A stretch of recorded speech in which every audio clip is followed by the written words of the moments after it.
So I've been lagging at putting out my latest YouTube video, which will be the second, the installment of what's going on right now. But tomorrow, our major storm is supposed to hit. We're going to get up to 2 feet of snow. We're trying to get things ready. We just got these in to try to help us out a little bit. Who knows? But it's going to suck taking care of these animals with, you know, a foot to 2 feet of snow on the ground, getting water to them and all that stuff. But we're going to get it. We're going to figure it out. Until then, here's I filmed this about 3 weeks ago, so here's the latest YouTube. So yeah, I found this little guy in our chicken coop right now. What's up, little one? What's up, little one? So today's New Year's Eve. Getting a late start to everything, so I'm gonna start letting everything out. One of the dilemmas that we have right now is just lack of space for certain things.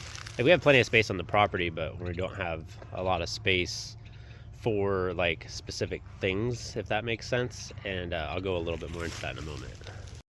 It's a little too cold to run hoses still today, so got a bucket of water I'm bringing over to the yard geese, we call them, and that's where some of our lack of space comes in. We hatched out a handful of geese this past year, and we ended up with too many boys. It created a little bit of a problem because, you know, they'll fight, they'll bicker, this and that.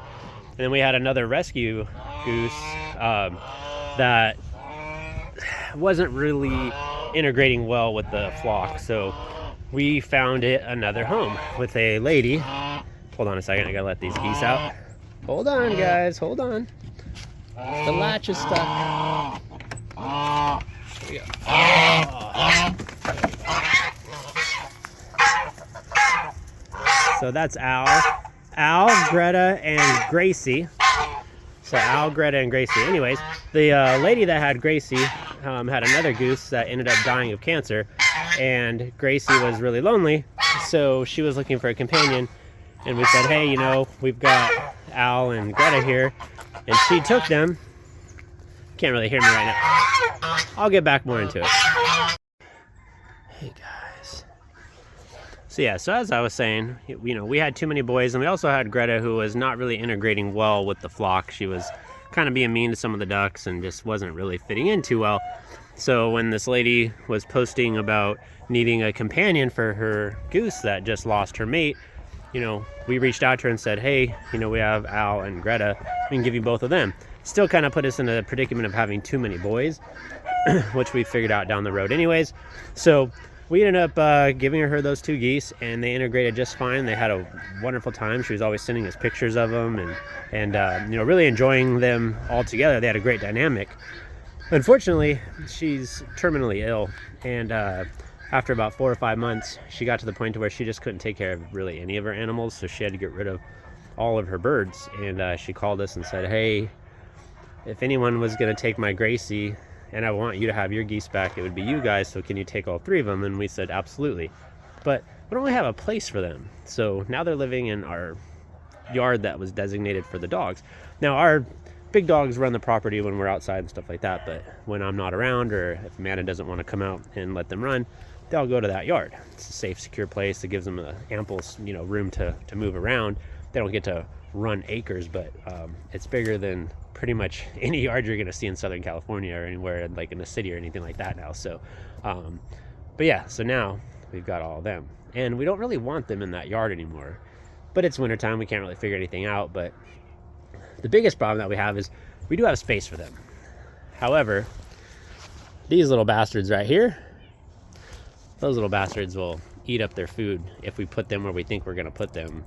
And I don't really want to run more fencing upon more fencing, and then I have to figure out pond situation and all that stuff. So that's going to be a planning through the winter into the spring type of thing.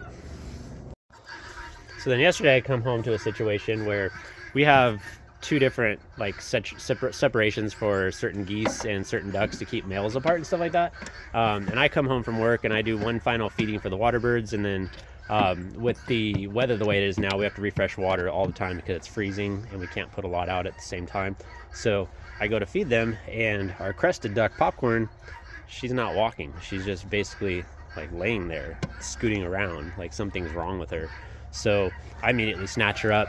This right here, this, like my finger there, my finger there, that's pro camera work. So this used to be the goats' house when they were babies. Now they have a big barn over there that's not painted, blah blah blah. But let's see how she's doing. I'm going to freshen up their water right now and their food, but it's not going to be pretty in there because we weren't really set up for this yet. How you doing, Popcorn? Come here, baby. You okay, honey? Little bit of camera work, but I checked on them a little bit ago to get their water bottle out, or their water bottle, their water bucket, and she was moving around. So we're probably going to give her another day there just to make sure everything's good. I'm not sure what was going on there. It didn't look broken, but also it was kind of too cold for me to really get in there and check her out. What's up, Queso? You're the best boy, huh? Such a lover, huh? You're like, I just want my treats, Dad. They get treats in the morning. You just want treats, huh? What was that, Queso? Yeah, you want some of this? Okay.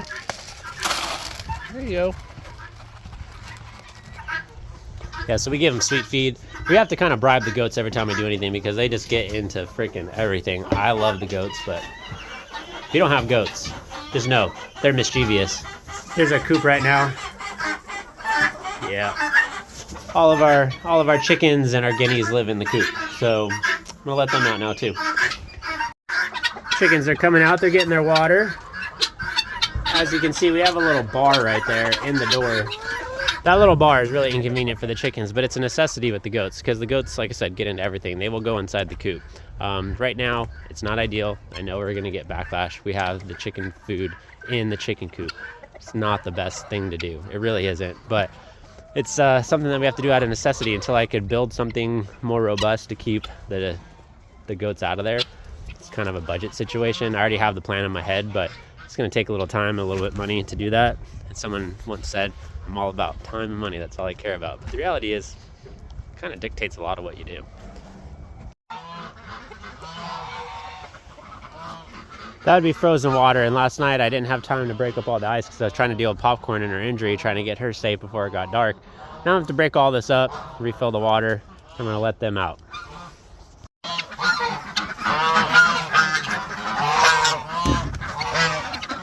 Morning, guys.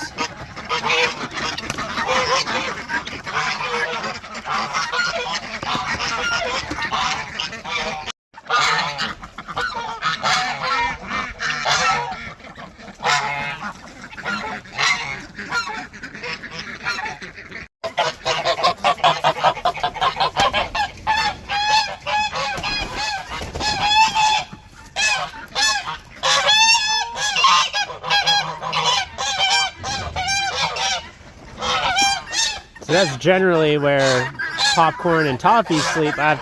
We have Toffee in with Popcorn right now, so she has a companion.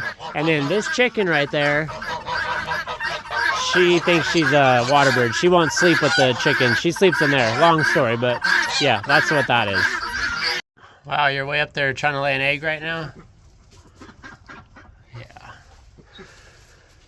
So inside our goose house, or we call this the frost house, is our hay storage as well. But it's a 10 by 10 that most of our ducks and geese live in.